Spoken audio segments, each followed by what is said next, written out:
E essa parte do livro, ela é um pouco chata para quem não gosta de história, porque não tem jeito, a gente tem que voltar ali para entender o que aconteceu e como foi essa mudança, porque todo mundo tem na cabeça, principalmente a gente que não tem muita profundidade de história, de que as coisas aconteceram de dia para a noite, né? Se era feudal, se acorda capitalista. Pronto. Tem algumas coisas nesse capítulo que me chamam muito a atenção, e óbvio que eu vou trazer para o dia, para hoje, algumas coisas, né? Até para que facilite um pouco. A gente começa a ter, nesse período aí que eles falam dessa questão do feudalismo, né? O início do preconceito do cara da roça.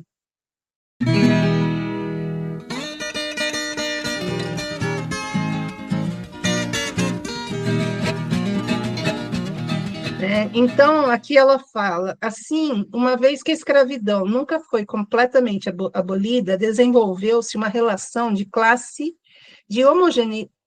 que homogeneizou as condições dos antigos escravizados e trabalhadores agrícolas livres, relegando todo o campesinato a uma relação de subordinação. Desse modo, durante 3 séculos, camponês, entre aspas, seria sinônimo de servo. E é o que a gente faz isso até hoje com o cara da roça. A gente não sabe plantar, a gente não sabe adubar, a gente não sabe momento de plantio, de poda, de nada. O único cara que sabe fazer é esse cara da roça, mas ele é serviçal, né? Então ele fala nós vai, nós fica. Por quê? Porque fica muito fácil do capitalismo não chegar com instrução suficiente para esse cara, porque ele precisa ganhar muito menos. Ele não pode ganhar, ele não pode entender o valor que ele tem de fato quando ele vende, sei lá, 100 quilos de latinha de cerveja para o cara ganhar R$ 50. Olha, oi, Johanna, teu microfone está parado. Aí, até que Olá, enfim, tudo mulher. bom? Boa Oi, Rosane, noite. tudo bem? Boa Tudo noite. bem? Bom, boa tarde aí para vocês, né? Boa Tudo noite aí bem? para você. Você está onde? Na região de Roma ou de Milão? Estou em Roma. Você está em Acabei Roma. de Tá. chegar aqui, vim da Etiópia. Poxa, Ah, que que difícil seu dia, delícia. hein? Indo para a chegando da Etiópia. Não consigo imaginar a dificuldade que você deve ter na cabeça nesse momento. Pois é, pois é. Você E, foi, e você ainda bem. foi, você foi em Lalibela? Olha, eu não consegui ir na Libela porque, como a regra do Tigre acabou, a gente quando estava lá era recente, né, a paz, os acordos de paz, então ainda era muito arriscado, era muito perigoso ir para o norte, né, da Etiópia. Entendi. Então Tá. a gente ficou ali, mas assim, foi uma experiência realmente muito enriquecedora do ponto de vista cultural. Você É, morou e lá? foi, eu morei, 2 anos, Ai, acho que que um pouquinho delícia. mais de 2 anos, e foi bem interessante. Um país muito cristão, né, cristão ortodoxo, né? Então, é o Sim, segundo país no mundo a ter adotado oficialmente o cristianismo, só depois da sim, Armênia. E então eles vivem o cristianismo de uma forma muito peculiar, né? Muito intensa, né? Se vê que tem umas influências muito fortes, né? Do judaísmo, do islamismo. sim. Então, assim, é um país interessantíssimo, uma história riquíssima, né? Depois eles são muito orgulhosos de não terem sido colonizados, né? Quase nenhuma noção, né, sobre a Etiópia, pelo menos no Brasil, né? Não Sim, tem muito isso. Aqui a Itália tem uma relação mais próxima, né? Porque tentou colonizar, né? sim. 2 vezes. É Mas engraçado porque a única propaganda que a gente assimilou, né, que o brasileiro assimilou da Etiópia foi a fome, né? E foi uma Exato. fotografia, particularmente, de um menino agachado com os abutres que estavam a quilômetros de distância, e o cara Sim. tirou num ângulo que trazia para perto da criança os abutres. Então, assim, tanto que esse cara se matou, né? Por causa dessa foto.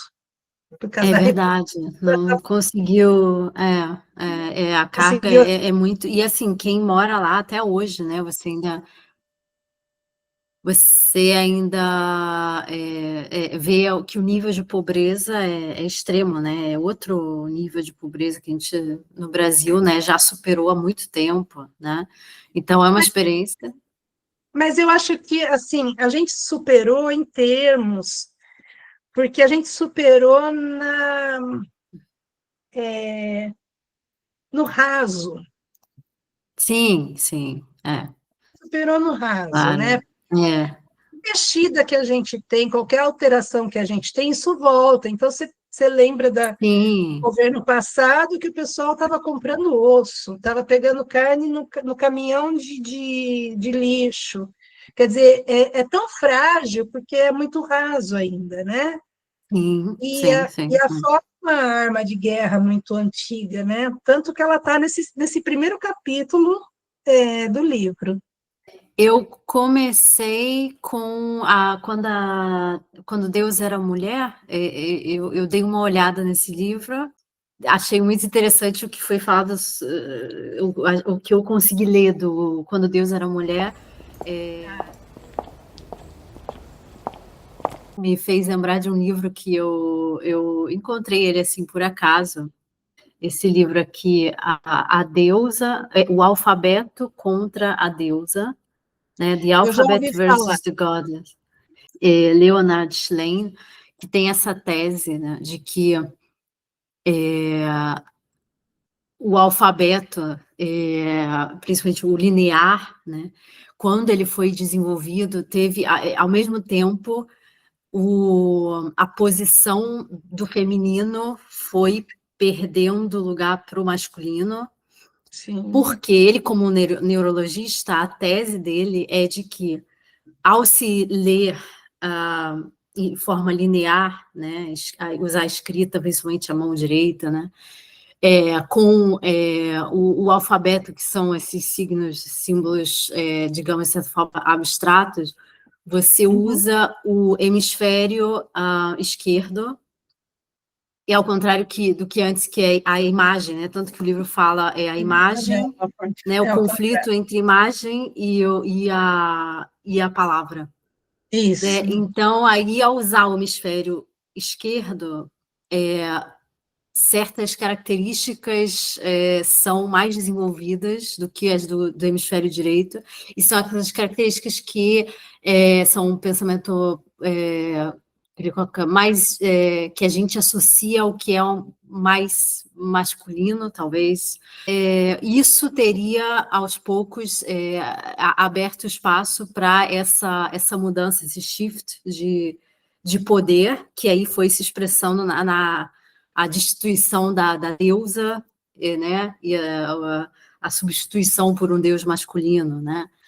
Mas também se fala muito da invasão, né, que houve Olha, daqueles povos, né? Iltam, Sumra, Rashupti, Ilatim. a Suméria com a escrita cuneiforme, que também era assim ou na vertical. Esse livro, ele fala da polaridade do feminino e masculino, mas como polaridade. Já quando Deus era mulher, ele fala, ela vai falando a partir do momento que a religião entra, porque as mulheres não usavam a parte de cima da roupa e não existia a distinção entre homem e mulher, porque cada um tinha uma função, ponto final. Começa a difundir a ideia de que um é primordial e o outro não. Então, isso quando Deus era mulher. Já aqui, ela traz pelo capitalismo, pela chegada do capitalismo, o feudo com o capitalismo, que fala assim era, uma vez que a escravidão nunca foi completamente abolida, desenvolveu-se uma relação de classe que homogeneizou as condições dos antigos escravizados e trabalhadores agrícolas livres. Isso está acontecendo na Itália. Tá? Na Itália, na Galícia, na Espanha, mas isso no século V, IV, até o VII. O que acontece nesse capítulo? O camponês, ele é diluído na sociedade como um serviçal, como hoje. Então, a gente tem a direita hoje, por exemplo, que odeia o MST. E a gente tem o cara da roça, que o cara da roça é um João Ninguém, que não sabe falar, mas ele sabe plantar. Ele sabe quando ele colhe, ele sabe quando ele poda. A gente não sabe fazer isso. Olha o Tiago chegando. Tiago, seja bem-vindo. E aí a gente tem a questão de colocar as pessoas como propriedade dos seus senhores e da regulação dessa vida. Como não existia essa coisa do classismo, né? O feudalismo era aquilo: você plantou, você faz, você vende, você colhe, você transforma em pão, você transforma em alguma coisa, e ponto final, todo mundo trabalha, né? Aqui eles vão lembrar de um lugar chamado Ergástulo. Ergástulo.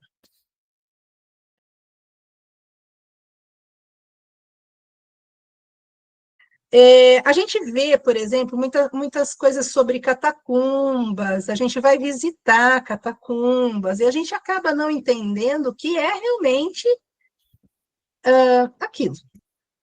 E eram prisões que trabalhavam a pessoa desde problemas políticos, como pessoais e como comportamentais contra o seu patrão, né, contra o seu próprio dono, porque como serviçal a pessoa é objeto, objetificado, seja homem ou mulher. Se a gente parar para pensar, a gente tem confusão mental da pessoa, porque ela não tem sol, ela não tem janela, ela não tem acesso a nada que é externo, ela está no subsolo, ela é extremamente torturada, sexual, psicológico, físico, e ninguém está lá por ela, porque ela não tem direito a sair. Além dela estar nesse lugar, ela está aprisionada com gancho no pescoço, etc. E quando ela sai totalmente vegetativa, porque ela não tem a mínima condição de saber o que aconteceu, porque ela vai perdendo o senso dela mesma, né? Ela só está ali. Ela só sabe a hora que ela tem que comer, a hora que dói, a hora que não dói, o quanto ela tem que aguentar, etc. E essa sobrevivência dela por anos. Se a gente for parar para pensar, isso aqui para a gente é um absurdo, né? Há 2 anos atrás, nós começamos com 758 dias, nós começamos a ver genocídio na Palestina. E aí a gente começou a ficar sabendo das prisões subterrâneas no território ocupado por Israel, onde tem mais de 11 mil palestinos presos há mais de 20, 30 anos nessas mesmas prisões chamada Ergástulo. Então, isso não é de hoje. E aquilo que a gente vê quando eles saem, é absurdo ver a forma como eles estão saindo. حبسونا من عندنا السريم اللي في خان يونس وطلعونا خلونا قال لي افصمين في اخوات بالقبضك وهذا. Tem crianças que não conhecem o que é um pássaro, o que é uma árvore, porque nasceram ali. E isso não é irreal, são testemunhos. A gente teve um pouquinho nessa época também a queda do governo da Síria, e ali estava e está a pior prisão subterrânea que se tem notícia no mundo. É a pior. Eu não consigo imaginar o que seria pior, mas, assim, a gente tem o que ela está falando do século V, a gente não mudou nada. A gente conseguiu omitir um monte de coisa. O Egito tem isso. O Irã tem isso. A Espanha tem isso, a Alemanha tem isso. Então, a gente tem que entender que tudo que é falado aqui não pode ser de espanto, a não ser que a gente nunca soubesse disso. Mas a gente tem tudo isso que ela fala do século V, que é quando se tem notícia disso, a gente tem até hoje. Então, por exemplo, estupro é uma coisa que nunca foi só com a mulher, foram de corpos. A gente tem hoje a República Democrática do Congo, que é tida como o país do estupro. Porque todas as mulheres de 3 a 90 anos já foram estupradas, porque é uma arma de guerra, porque você perde você entra com a vergonha, você perde a capacidade de brigar, você perde a questão moral, você vai perdendo tanta coisa. E aí a gente tem também, nessas questões, o estupro do masculino. Por quê? Como a gente tem, como a gente nasce num local patriarcal, a gente vê isso no mundo, quando a gente fala do estupro do masculino, parece que para a gente é muito mais dolorido. Porque com a mulher, a gente entende, mas parece que a gente ouve muito mais do que falar com os homens. Mas isso é um processo do patriarcado, porque estupro é estupro, não interessa como, quando e em quem. A Silvia fala, do ponto de vista das mudanças introduzidas na relação senhor-servo, o aspecto mais importante da servidão foi a concessão aos servos do acesso direto aos meios de reprodução. Mas vamos entender o que é isso. É simples e rápido. As pessoas ricas têm quantos filhos hoje? 2, no máximo. No máximo? 2? Isso generalizando, óbvio. As pessoas pobres chegam a ter quantos filhos? 7? 8? Agora, Então, ainda, né? mas vamos entender que é o aceite do acesso aos meios reprodutivos, porque a gente está falando do cara que ainda está lá naquele período feudal, que é o pobre. Em troca do trabalho que estavam obrigados a realizar na terra do senhor, porque o senhorio dava um pedaço de terra para evitar problemas de revolução e brigas e etc., para que eles entendessem que aquele pedacinho de terra era seu, então vamos lá cultivar, mas não faz muita cagada porque é meu, eu só estou te emprestando. Os servos recebiam uma parcela da terra que podiam utilizar para se manter e deixar seus filhos, como uma verdadeira herança, simplesmente pagando uma dívida de sucessão. Né? Então, para a gente começar a pensar no que a gente é também, porque a gente é manutenção, né? A gente só está tentando acordar um pouco, mas a gente é manutenção disso tudo. Esse acordo aumentou a autonomia dos servos e melhorou as condições de vida, já que agora podiam dedicar mais tempo à sua reprodução e negociar o alcance das suas obrigações, ao invés de serem tratados como bens móveis, sujeito de uma autoridade ilimitada. E o que é mais importante, por terem uso e posse efetiva de uma parcela de terra, os servos sempre dispunham de recurso, óbvio, porque o senhor não quer que aquele pedaço de terra seja descuidado. Então, se for para a terra, eu te dou tudo. Eu vou investir na terra, não em você. E se você ficar doente, cadê seu filho mais velho? Ou até o seu filho mais novo, aquele que tiver condição de pegar numa enxada e fazer. E daí nasceu a Marvin do Titã. E daí nasceu a Marvin do Titã. Então, olha só, aí começa a surgir uma questão de consciência Olha que interessante. Óbvio que a gente está falando de Silvia Federici, nós vamos entender, não é Federici que fala, né? É o Ti, é Federici, né? Aquela italiana, né? Nós vamos começar a entender que a rebelião, ela não é de todo mal, mas é a forma como a gente consegue falar, que a gente só consegue falar no coletivo, porque se não for falado no coletivo, a gente vai entrar nessas prisões subterrâneas. Por quê? Porque a gente é política, preso político. Jesus foi crucificado, coitado, tal. A crucificação era a punição para preso político em toda aquela região. Não era porque ele foi crucificado, porque ele era um rebelde político.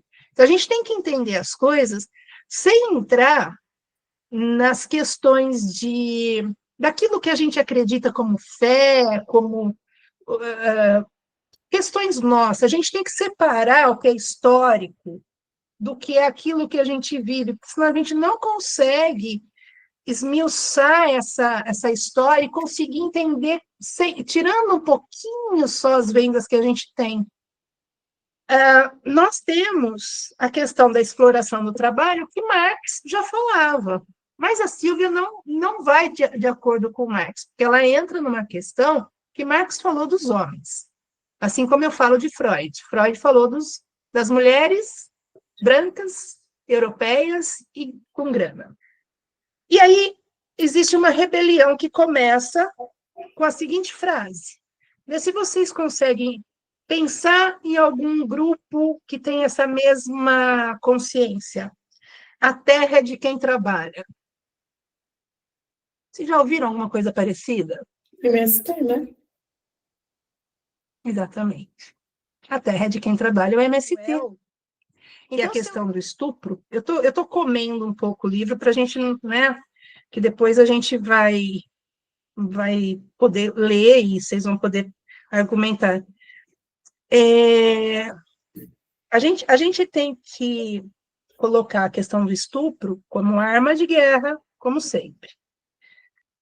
Um exemplo do estupro, como ele sempre aconteceu, que o homem sempre foi sexual, porque o estupro ele tem uma vertente de entender que o corpo parece que tem poder. Então, o gozo, seja masculino ou feminino, ele dá uma carga elétrica no organismo que é poder. E está tudo bem. Só que quando você olha para essa carga elétrica e entende o poder como posse, aí começa a ficar diferente, e aí é onde a gente tem a questão do estupro. Um exemplo disso é o povo feudal, que tinha um pedacinho de terra para explorar, que ainda tinha dono, e que era o objeto do olhar desse dono para os da roça. Quando eles casavam, estava tudo bem. Só que a grande maioria desses casamentos, o dono da terra precisaria passar a primeira noite com a esposa dele, porque ele era o dono da terra. A gente tem uma outra situação no Oriente Próximo, onde a gente fala, agora não tanto, só em alguns poucos países, mas se na primeira noite a mulher não sangrar, é porque ela não é virgem. E nem toda mulher sangra, porque existe um ímã elástico, e ele não quebra. Então, você imagina a quantidade de mulher que morreu porque não sangrou. E a vítima do estupro, ela passa a aceitar que ela precisa deitar com o senhorio para poder casar. Então, o casamento, se eu tivesse que casar naquela época, eu ia pensar 2 vezes, porque eu ia ter que dispor o meu corpo, o meu emocional primeiro para aquele cara nojento, asqueroso, para depois ser feliz. E isso não é um estupro? E isso não é uma demarcação que os gatos, os cachorros fazem na rua, né? O território é meu? Então, olha como a gente já começa a ser objetificada de uma época como arma de guerra, como arma de repressão. Então, se eu transei com a sua mulher, presta atenção, eu posso fazer isso de novo, ela é minha. Ela está com você porque eu deixei. E a mulher passa a ser o preço, a moeda do local. Então, a gente já começa a entender que a virada do feudalismo para o capitalismo, a gente é moeda de troca. Tanto que toda vez que não nascia um menino, a mulher apanhava. O próprio Bolsonaro não falou que foi uma fraquejada? A gente tem falas que são absurdas até hoje para a gente, mas acontece. A gente está com genocídio, limpeza étnica no Sudão, no Congo, no Haiti, na Palestina. Por que a Palestina é a única que está visível? Sendo que é a última dos genocídios apresentados. O Sudão, acho que não, acho que o Congo ele está há mais de 10 anos em genocídio. Mas por que a Palestina é falada agora? Porque é branca. Então, comecem a notar os privilégios. Então, a gente tem que entender que tudo que a Silvia está colocando aqui para a gente não é baboseira, não é babaquice, falar de comunismo, porque eu já tive algumas pessoas falando, o livro só vai falar disso. Não, a gente tem que entender de onde surge, o porquê surge, para que a gente possa ter argumentação, até para ressignificar isso na gente, seja homem ou mulher. Eu fico muito feliz do Tiago estar aqui. Deve ser um saco para ele ouvir tudo isso, mas eu fico muito feliz. Por quê? Porque é através dele que a gente... Dele não, através de homens que a gente morre. Desde sempre. Né? O homem pode comer a mulher do serviçal. Mas se a mulher fizer alguma coisa, não vai rolar. Porque aí você adulterou. Mas o capataz lá, o dono da coisa, comer a mulher de serviçal não é adultério. É lei. Né? Uma questão aqui que eu ainda não vi no livro, mas para a gente saber. Quando a gente tem esse sistema de terra que o dono da terra dá, entre aspas, para o serviçal, para o cara da roça, e aí esse cara ele tem família até para aumentar a mão de obra, vamos supor que esse cara morra, colando um alvo nas costas. Não tá não. Tô não. Eu só aproveitei o ensejo. Brincadeira, hein, Tiago? Não tô não. Quando a gente entende que esse cara tem esse pedacinho de terra, formou família, tem os filhos, tal, esse cara morre. O que acontece com essa terra? Ele tem os filhos para gerar a mesma situação, a continuidade dessa terra produtiva. Então, essa mãe, que é a mulher desse cara que morreu, está lá resguardada. Mas vamos supor que seja um cara que não conseguiu formar família, alguém estéril, ou o marido ou a mulher, por exemplo. O cara morre, a mulher é retirada daquele lugar. E ela é jogada na rua sem opção. E aí a gente tem os cabarés.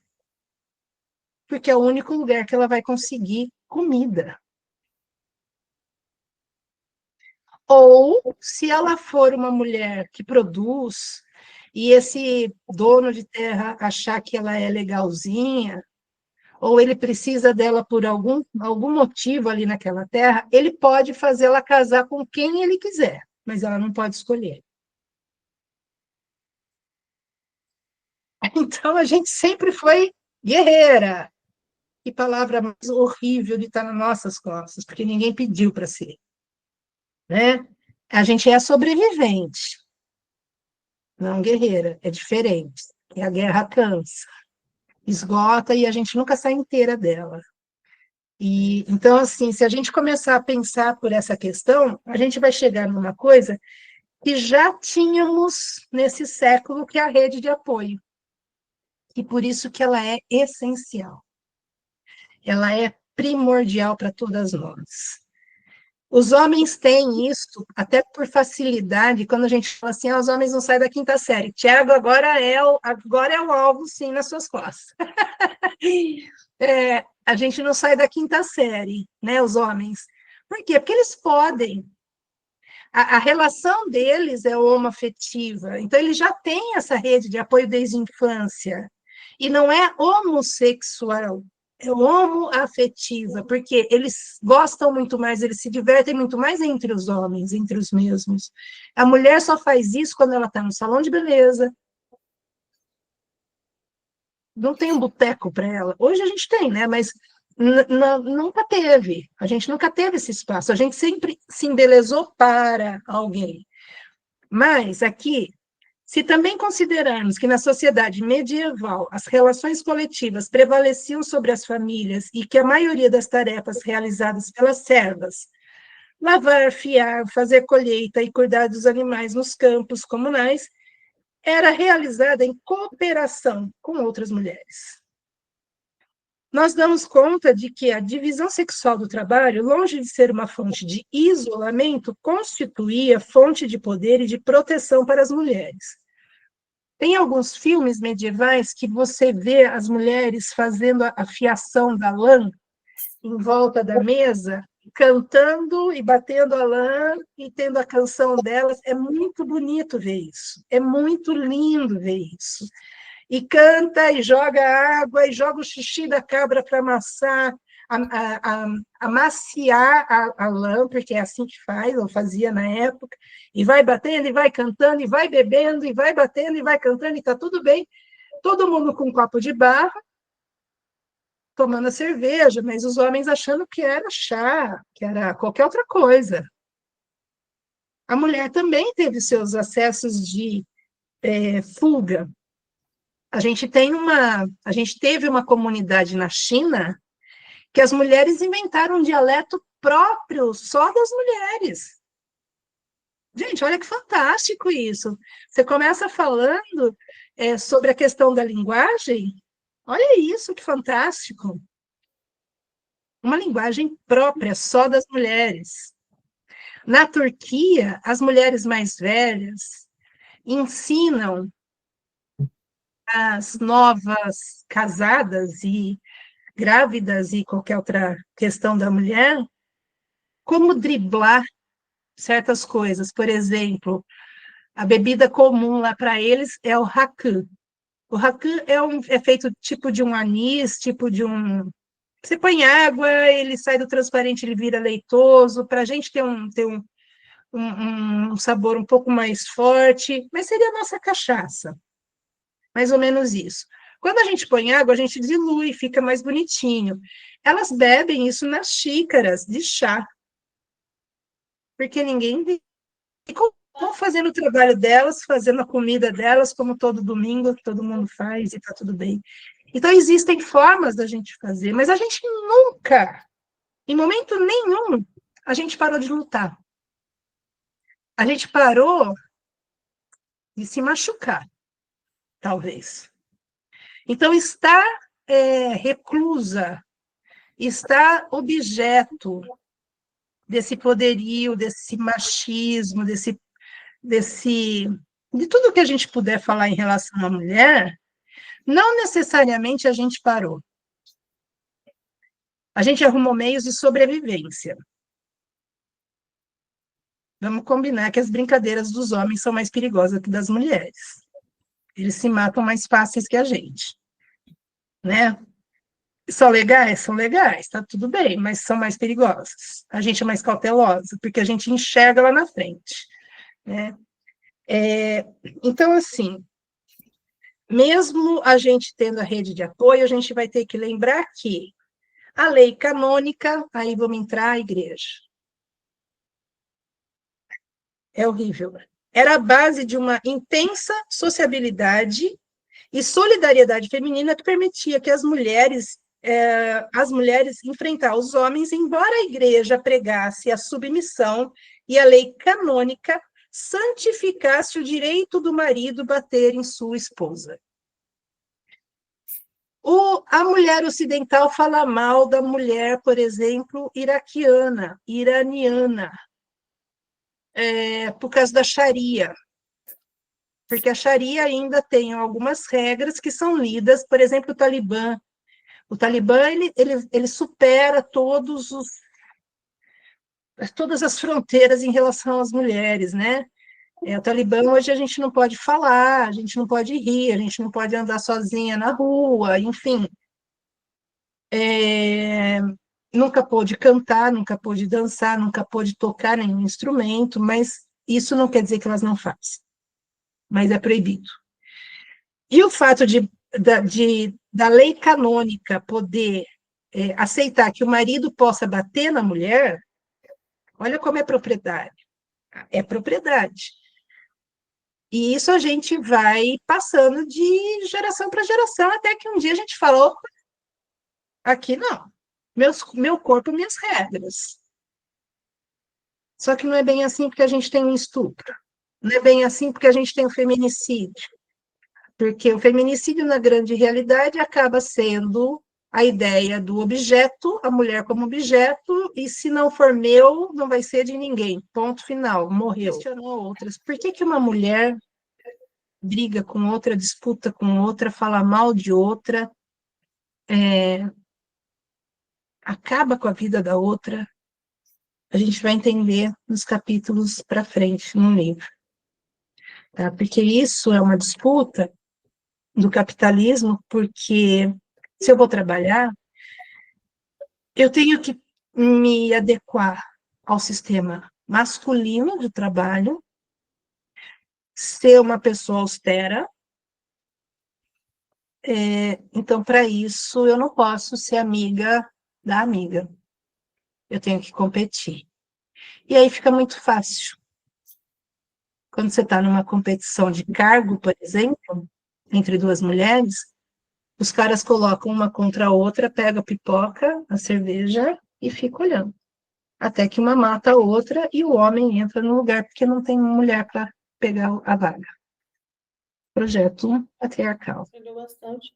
Eu acho que é uma coisa que é importante a gente sempre ressaltar, principalmente, por exemplo, eu tenho uma filha que vai fazer 11 anos e eu acho que convivência com qualquer mulher, principalmente se você encontra uma mulher que ela não tem muita dimensão, eu acho que é uma coisa a gente lembrar que o corpo da mulher é uma forma de dominação, né? A gente passa por formas de dominação. Assim, trazendo para a linguagem prática, né? Para você trazer isso aqui para o falar do dia a dia.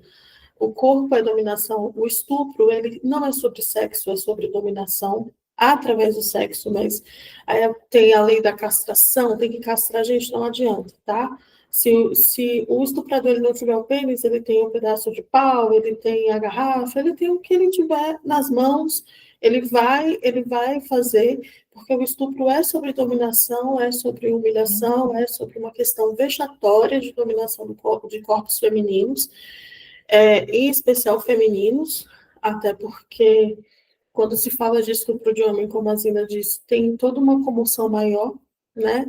E o homem, ele é vítima, a mulher, ela é coautora do próprio estupro, então, tem sempre um porquê a justificar, é muito raro a gente encontrar um caso que não tem um porquê, como eu digo, né? A gente pontuar entre todas as falas da Zina, eu até anotei aqui algumas coisas. Você, a partir do momento que você tem uma dominação, retirada de direitos, né, a exclusão de direitos, né, por exemplo, votar, uma coisa aqui, né, laqueadura, esse controle, você não sabe quem é você. Como ela exemplificou lá no começo, falando do engasto, se eu não me engano. É uma palavra que a gente tem que entender que um dos mecanismos de crescimento do machismo, do patriarcado e do próprio capitalismo em si é fazer você duvidar do seu direito. Então, quando você duvida do seu direito, do que é seu por direito, do que você tem, do que você pode, assim como o dono da terra que tinha que entregar a mulher a primeira noite né? o dono da terra geral, né? Então, para o senhor feudal, então, quando você tem uma retirada de direito, quando você tem a violência psicológica, ela traz essa deformação do eu, do quem eu sou, da self. E quando traz essa deformação, aí que acontece a dominação. Então, é muito importante, às vezes uma mulher chega para você para falar sobre questões, a gente fica um pouco impaciente, porque o que ela está fazendo com esse cara? Só que, na verdade, ali não tem mais um eu, já tem a destruição do eu, porque já teve a dominação, já teve todo o processo de retirada do que sou eu, do que eu faço, de quem eu sou. Não existe mais uma personalidade firme ali. Então, eu acho que são pontos que é importante a gente trazer, até porque eu sempre vou falar isso em toda aula que a gente tiver, essa conversa precisa sair daqui. Porque a maioria das pessoas que estão aqui já sabem disso daqui de alguma outra forma. É a bolha, né? A gente precisa começar a furar a bolha, a gente precisa começar a conversar, não só com mulheres, mas também com homens. É isso, é a minha contribuiçãozinha de hoje. Só para colocar um adendo, essa questão de você falar da mulher, né, que você ouve muita frase, né? Ah, mas ela gosta, ela continua com o cara tirou tudo que ela tinha emocionalmente, dinheiro, autoestima, etc. Mas tem um detalhe, né? Como eu falei, a mulher é resistente. Né? Não que ela seja guerreira, a gente resiste, a gente não se entrega. Por quê? Porque ela sabe o quanto ela vai apanhar para ter a comida, para dar o teto para os filhos, para ter a roupa lavada, para ter a cama, para ter as coisas para os filhos. Uhum. Né? A gente vê muitos casos onde os homens acabam matando o filho para que mostre para a mulher o tamanho do poder dele.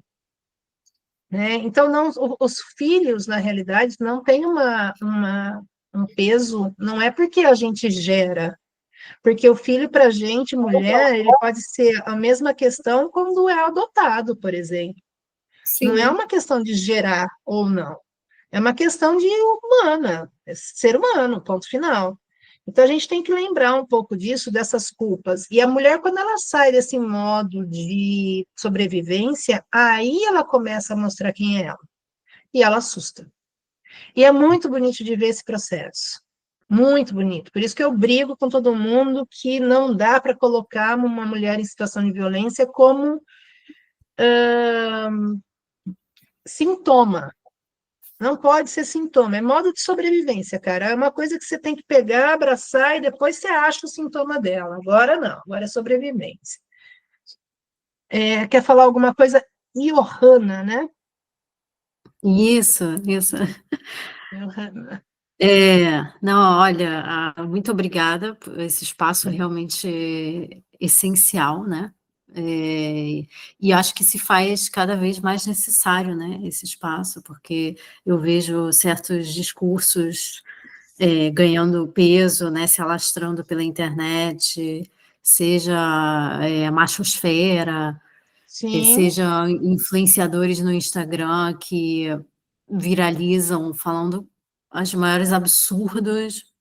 Por exemplo, um dos reels desse influenciador, né, que está tendo muitas visualizações, é ele dizendo que café com seu pai, seu tio, café com... E aí ele dizendo, essa história de sororidade, essa história de amizade, solidariedade, né, solidariedade entre mulheres, isso é balela, isso não existe. É verdade que né, de fato, existem muitas mulheres que são cruéis com outras mulheres, né? sim. Isso eu também vejo muito forte aqui na Itália, Sim, que é uma também. cultura muito normativa, né? Sim. Mas, e aí eu fiquei me perguntando, gente, e por que nós somos assim com outras mulheres? Isso me faz pensar em um livro que eu li há um tempo, A Prateleira do Amor. Ai, me falaram desse livro, eu não li ainda. É maravilhoso. Né? Mas, e aí, toda essa questão do capitalismo, da propriedade, do corpo da mulher como propriedade, então, e quem, justamente com a caça às bruxas, né, os homens, né, que acabaram tendo em suas mãos, né, concentrando os poderes, e que são eles que fornecem a segurança econômica, né, a proteção de alguma forma, alguma estabilidade ao longo desse tempo todo, né?